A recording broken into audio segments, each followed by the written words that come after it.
அஸ்ஸலாமுஅலைக்கும். Hi friends, இன்றைக்கி நம்ம சேனலில் ஒரு யூஸ்ஃபுல்லான குக்கிங் வீடியோ தான் பார்க்க போகிறோம்.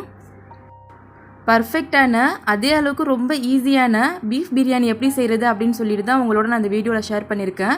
நம்மளோட லேசி டேயில் கூட இந்த பிரியாணியை ரொம்ப ஈஸியாக செஞ்சிடலாம். என்னோடய சேனல் நீங்கள் இப்போ தான் ஃபஸ்ட் டைம் பார்க்குறீங்களா, மறக்காமல் சப்ஸ்கிரைப் பண்ணுங்கள். பக்கத்தில் இருக்க பெல் பட்டனை கிளிக் பண்ணிங்க. அப்போ தான் நான் போடுற வீடியோ உங்களுக்கு உடனே நோட்டிஃபிகேஷனில் வரும். வாங்க இப்போ வீடியோக்குள்ளே போகலாம்.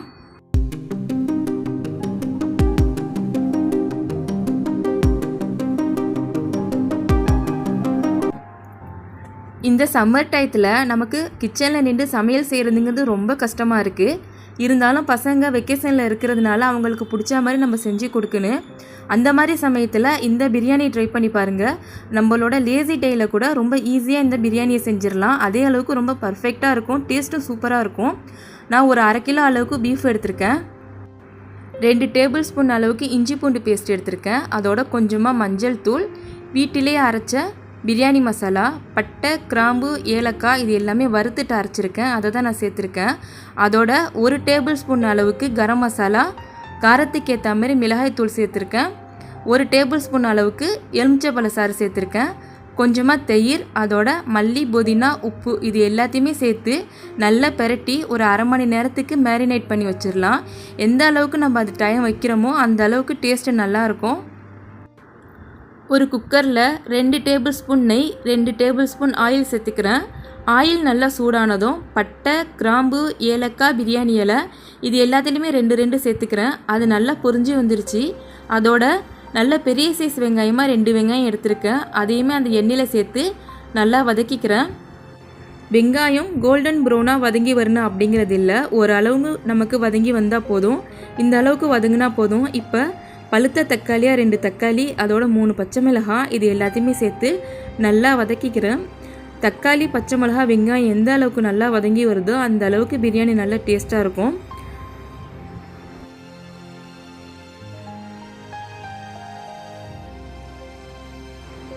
வெங்காயம், தக்காளி, பச்சை மிளகாய் இது எல்லாமே நல்லா மசிய வதங்கி வந்துருச்சு. இந்த ஸ்டேஜில் 2 டேபிள் ஸ்பூன் அளவுக்கு இஞ்சி பூண்டு பேஸ்ட்டு சேர்த்துக்கிறேன். ஆல்ரெடி மேரினேட் பண்ண நான் இஞ்சி பூண்டு பேஸ்ட்டு சேர்த்துருந்தேன். இருந்தாலும் நம்ம வதக்கம் இஞ்சி பூண்டு பேஸ்ட்டு சேர்த்தா வாசனை நல்லா வரும் அப்படிங்கிறதுக்காக 2 டேபிள் ஸ்பூன் சேர்த்துருக்கேன். இஞ்சி பூண்டு பேஸ்ட்டோட பச்சை வாசனை போயிடுச்சு. இப்போ மேரினேட் பண்ணி வச்சுருக்க பீஃப் அதில் சேர்த்துக்கலாம். தண்ணி எதுவுமே சேர்க்காம ஒரு 5-7 நிமிஷத்துக்கு அந்த வெங்காய தக்காளியிலே நல்லா வதக்கி விட்டுக்கலாம் பீஃபை. இப்போ நல்லா வதங்கி வந்துருச்சு. இப்போ கொஞ்சமாக தண்ணி மட்டும் அதில் சேர்த்துக்கிறேன். சேர்த்து ஒரு 4-5 விசில் விட்டு நம்ம ஆஃப் பண்ணிக்கலாம். பீஃப் ஒரு 80% நல்லா வெந்து வந்துருச்சு.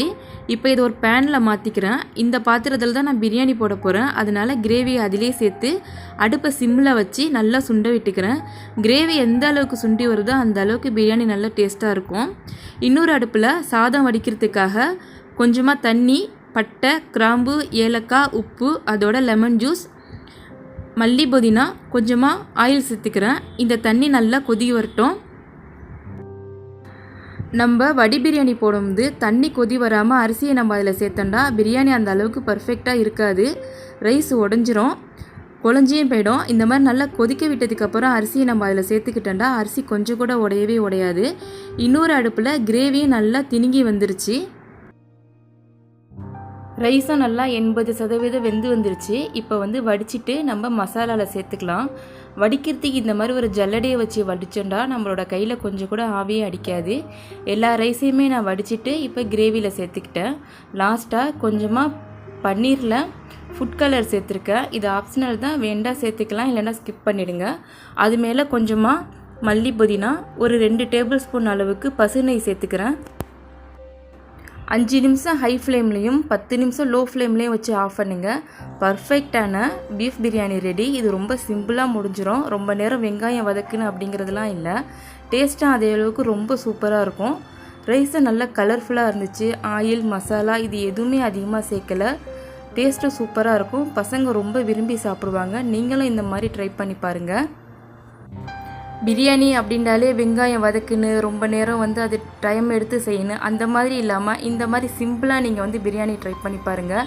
எவ்வளோ தான் நம்ம லேசியாக இருந்தாலும் இந்த பிரியாணியை நம்ம சீக்கிரமே செஞ்சிடலாம். டேஸ்ட்டும் அதே அளவுக்கு ரொம்ப சூப்பராக இருக்கும்.